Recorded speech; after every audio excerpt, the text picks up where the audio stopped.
First few days of life, the mother's milk might look very scanty. लगेगा कि अरे इससे क्या होगा बच्चे का. Nature is very strong. It has evolved through years and centuries and millions of years, and the evolution itself has made it a way कि जितना requirement है उतना ही milk produce होता है. If your child is passing urine normally, at least about 8 to 10 times a day, it is a hint that the child is being fed enough. Hello everyone, welcome back to our channel Her and Child. In our series on common childhood problems, another common childhood or even newborn problem is that feeding issues बहुत आते हैं कि mothers complain about latching issues. बच्चा दूध P रहा है, कब P रहा है, कितना पीना है, कितने टाइम बाद दोबारा पिलाना है. There's a lot of fuss about it, and newborn mothers are always panicking about this. So let's discuss about feeding problems in children. Yes, a very pertinent issue, especially if the mother is a first-time mother. Multiple causes may be there, some totally harmless and preventable and correctable, and some due to illnesses which require medical intervention. So feeding difficulty, पहले तो ये देखना ज़रूरी है कि feeding difficulty है क्या. अगर मदर को adequate amount of breast feed आ रहा है कि नहीं. अब ये भी एक क्वेश्चनेबल है क्योंकि मदर विल ऑलवेज फीड, और इधर द मदर नोज़ की एडिक्वेट है तो उसके आसपास जो लोग हैं दे विल टेल देम कि एडिक्वेट नहीं है. सो ये समझना ज़रूरी है कि after the first few days of life the mother's milk might look very scanty. लगेगा कि अरे इससे क्या होगा बच्चे का, ये तो बहुत ही कम है. बट वो मिल्क जिसको कि कोलेस्ट्रम बोलते हैं, it is high in fat and protein which the baby needs in the first few days of life. तो वो चाहे 2-3 ड्रॉप ही आ रहा हो, वो ही बच्चे के लिए इनफ है फॉर फर्स्ट फ्यू डेज. अगर उसकी एनर्जी रिक्वायरमेंट जितनी है उसके लिए वो इनफ है. लेकिन ये बहुत इम्पॉर्टेंट है कि during breast feeding, when a mother starts a breast feeding journey, उसको during the breast feeding period कभी भी पेन नहीं होना चाहिए. If the mother is feeling pain during breast feeding, तो बच्चा कभी भी ढंग से फीड नहीं ले पाएगा. There are proper ways by which the breastfeeding should be started and should be continued. We can also show on the screen for our viewers over here कि correct method क्या है breastfeeding का. breastfeeding के वक्त बच्चे का जो चेहरा है माँ के breast की तरफ मुड़ा होना चाहिए, उसका पूरा मुंह खुला होना चाहिए, lower lip should be everted, whole of the areola except maybe a little bit of the upper part should be covered by the baby's mouth, and the suck itself should be strong enough. अगर बच्चे का suck strong नहीं हो रहा है during the breastfeeding process, तो इसका मतलब कि position सही नहीं है. So usually breastfeeding nurses, well-trained nurses are there in hospitals to help the mother during this phase. और या फिर mother की female relatives are there, either the mother or the mother-in-law, who can help her to ascertain की position breastfeeding सही है कि नहीं. ये मोस्ट कॉमन कॉज है ब्रेस्ट फीडिंग डिफ़िकल्टी का. Please let me tell you कि प्रॉपर ब्रेस्ट फीडिंग पोजिशन ही नहीं बनाया गया है, जिसकी वजह से ना केवल बच्चा बल्कि मदर भी सफ़र कर रही है क्योंकि मदर को भी पेन हो रहा है in this otherwise a painless process. I am also a first time mom, so from my personal experience when I was in the hospital, तो जैसे आपने बोला कि शुरू में फीड कम भी आती है, कोलेस्ट्रम पहले ज़्यादा आता है, तो I was very confuse at that time कि पता नहीं सब सही है कि नहीं, सब कुछ एडिक्वेट है कि नहीं. The support that you get from around the people that are around, that makes a lot of difference. Yeah. That makes the whole difference. Yes, और क्योंकि कई बार जैसे कि मैंने कहा कि पहले कुछ दिन दूध कम ही आता है, क्योंकि बच्चे को तब चाहिए ही कम. See, nature is very strong. It has evolved through years and centuries and millions of years, and the evolution itself has made it a way कि जितना रिक्वायरमेंट है उतना ही मिल्क प्रोड्यूस होता है. एक चीज़ और बहुत इम्पॉर्टेंट है समझने की कि जितना बच्चा रेगुलरली मदर सकिंग पे लगाएगी उतना ही ज़्यादा उसका रिफ्लेक्स लैक्टेटिंग रिफ्लेक्स एक्टिवेट होगा, उतना ही ज़्यादा मिल्क प्रोड्यूस भी होगा. अगर हम पहले ही ये सोचे अरे दूध तो कम ही आ रहा है, लेट स्टार्ट टॉप फीडिंग, तो एक तो मदर का वो जो रिफ्लेक्स है मिल्क प्रोड्यूस करने का वो डेवलप ही नहीं होगा, आपने शुरू से ही उसे कर्व कर दिया. दूसरा, अब बच्चे को निपल कन्फ्यूजन हो गई है, क्योंकि see breast feeding is a little bit of I would say it's an exhaustive process. थोड़ा बच्चे का एनर्जी लगता है ब्रेस्ट फीडिंग में, जबकि top feeding is quite easy, उतना ज़्यादा उसको सक करने की ज़रूरत नहीं पड़ती है. So the child gets used to an easier way of feeding as compared to breastfeeding. So nipple confusion होता है, मदर का भी आपने रिफ्लेक्स बनने नहीं दिया, वो मॉरली भी अब एकदम डीमोटिवेट हो गई है. So all these things then you keep on aggravating the situation rather than helping it in any way. So help the mother out. पहले कुछ दिन कोलेस्ट्रम आता है, बाद में जब वो मदर फीड करती है तो शुरू में 4 मिल्क आता है जो कि बच्चे के बेसिकली उसका थर्स्ट को क्वेंच करता है, और जैसे जैसे उसका 4 मिल्क ख़त्म होता है तो हाइंड मिल्क शुरू होता है विच इज़ फैट रिच, तो बच्चे के हंगर को क्वेंच करता है. अगर एक साइड का ब्रेस्ट मदर को पहले पूरी तरह एम्प्टी कर लेना चाहिए, उसके बाद भी अगर बच्चा भूखा है या ड्यूरिंग नेक्स्ट फीड फिर उसको दूसरी साइड दूसरी ब्रेस्ट पे लगाना चाहिए. यही सही तरीका है ब्रेस्ट फीडिंग का. और अगर सपोज़ अगर कई बार हमारे मदर्स अगर इंडिया में नहीं है, क्योंकि इंडिया में ब्रेस्ट फीडिंग सपोर्ट काफ़ी है, but if they gone abroad से फॉर अ जॉब और से दे शिफ्टेड देयर, अगर फैमिली सपोर्ट नहीं है, ask your nurses. I mean don't shy away from it, क्योंकि कई बार न्यू बॉर्न अपनी जो न्यू मदर्स होती हैं they are also shy to ask out for this sort of help. So don't be shy about it. It's a very normal issue that is faced. The nurses, the doctors are well aware of it and they will help you out. So that is what I would say. I will encourage the mothers to go and ask out for help and not get demotivated by anything. Yeah. So I mean another question that I have is कि अगर एक बार बच्चे को nipple confusion हो जाती है तो is it reversible? मतलब कि वापस बच्चा ब्रेस्ट फीड कर लेता है कि नहीं? जैसे मैंने कहा कि बॉटल से फीड करना बहुत ही ईजी है, तो उतना ज़ोर उसको नहीं लगाना पड़ता. ब्रेस्ट फीडिंग में थोड़ी एनर्जी लगती है. कई बार आप देखेंगे बच्चा ब्रेस्ट फीड कर रहा है, उसका पूरा जो उसका हेड है, हेड एरिया पूरा थोड़ा पसीना भी आ जाता है कई बार बच्चे को, और बच्चा ब्रेस्ट फीडिंग ऐसे रुक रुक के लेता है, राइट. वो एग्जॉस्ट होता है, फिर सांस लेता है, फिर से ब्रेस्ट फीडिंग करता है. बॉटल में वो एक ही बार में पूरा गटक जाएगा, एवरीबडी इज़ हैप्पी कि चलो जी 5 मिनट में काम ख़त्म हो गया, right. So nipple confusion creates problems, and sometimes, as I said, it will lead to the mother not developing that milk reflex in her body, and then gradually her milk production also decreases. So it will require a lot of effort to bring the child back from nipple confusion and put the child back on an exclusive breastfeeding cycle.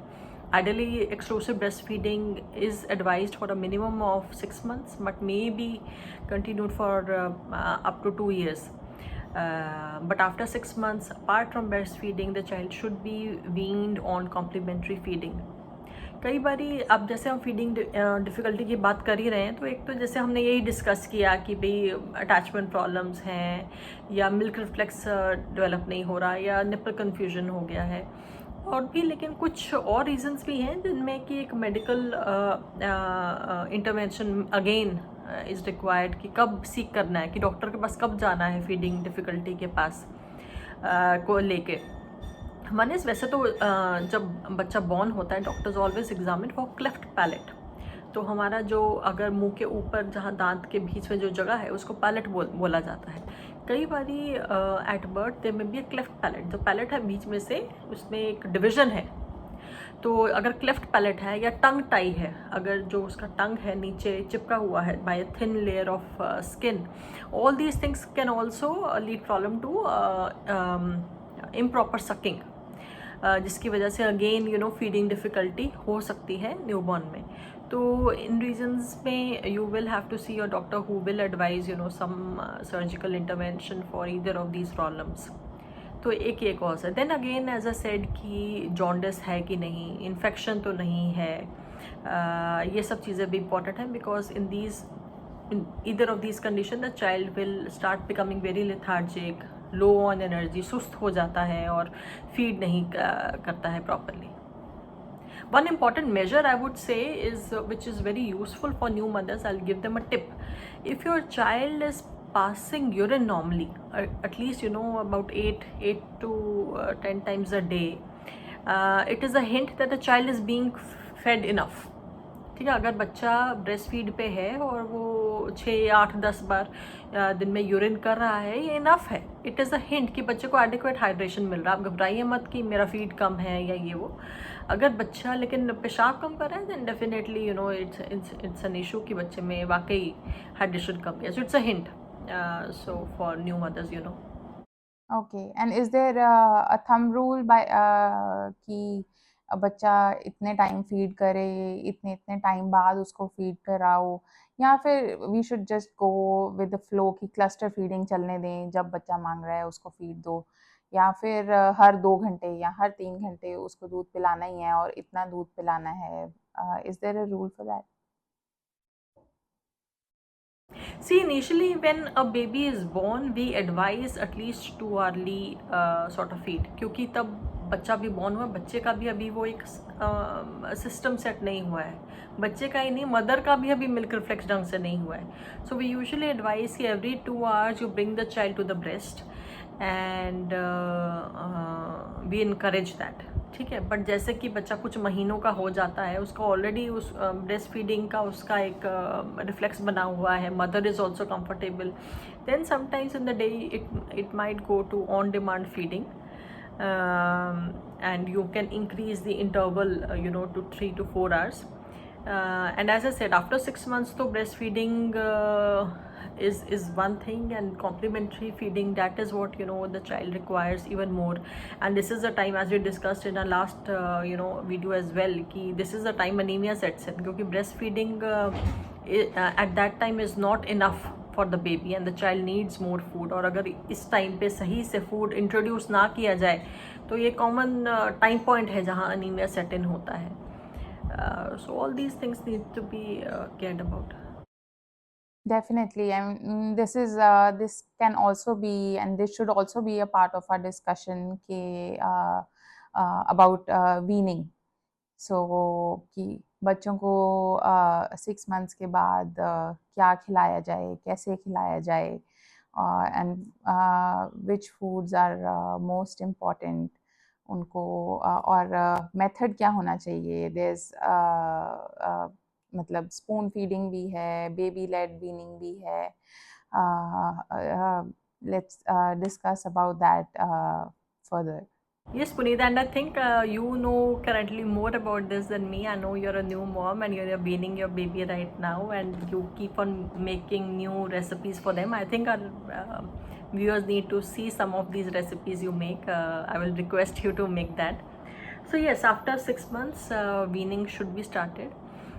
बच्चे को ऊपर का खाना 6 महीने पे शुरू कर देना चाहिए. कुछ स्ट्रिक्ट नहीं है कि 6 महीने, कुछ पेरेंट्स इसे 5, 5.5 महीने पे भी शुरू कर देते हैं.